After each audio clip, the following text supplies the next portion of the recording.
Pergunte ao Gilberto se o volante pitbull ainda é utilizado nas grandes ligas, pois o Brax e o Sampaoli deram a entender que essa característica foi substituída pelo volante construtor. Como é que você vê, Gilberto, toda posição, o futebol vai evoluindo, ela vai mudando um pouquinho de característica também. Como é que você vê a evolução da posição que você jogou? Estamos falando aqui mais da posição de volante, você foi também um grande zagueiro, mas a posição de volante no futebol moderno, como é que se enxerga isso? Legal. Bom, conheço o Caicedo, né? Sim. É um cara que faz isso bem e sabe construir.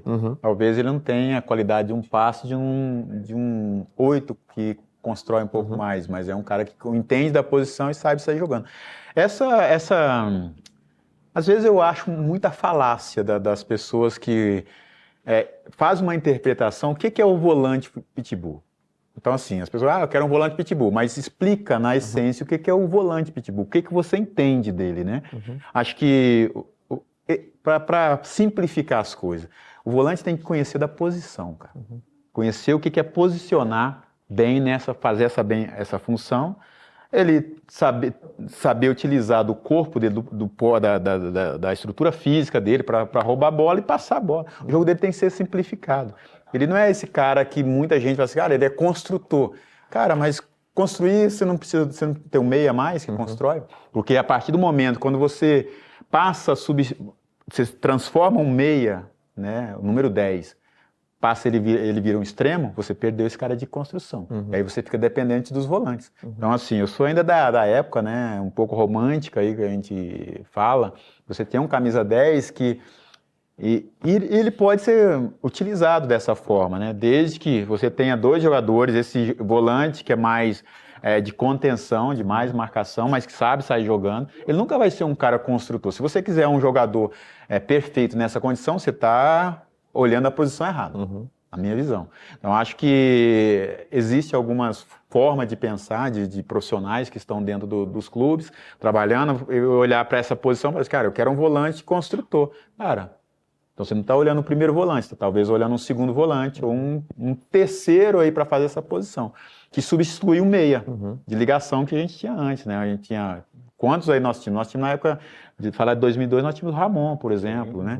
Você tinha aí um Valdo que fazia isso, mas o Valdo não era nunca o primeiro, ele era um segundo, às vezes um cara mais avançado. Você tinha o Djair também, que nunca era o primeiro, era o segundo. Então, se a gente for trazer isso para hoje, você traz aí o Bruno Guimarães. O Bruno Guimarães, ele consegue fazer isso, mas eu vejo ele mais um segundo do que um primeiro.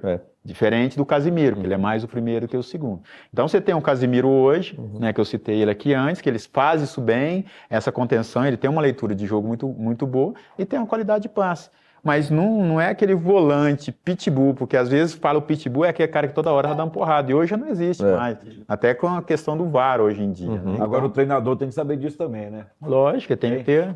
Quando o treinador muda o cara de posição ali, tenta inventar e tudo, isso deve ser um negócio que deve matar o jogador de raiva. Mas eu acho que isso tudo passa pela formação de uma equipe. Sim. A partir do momento quando você quer montar uma equipe, como é que você vai montar uma equipe para...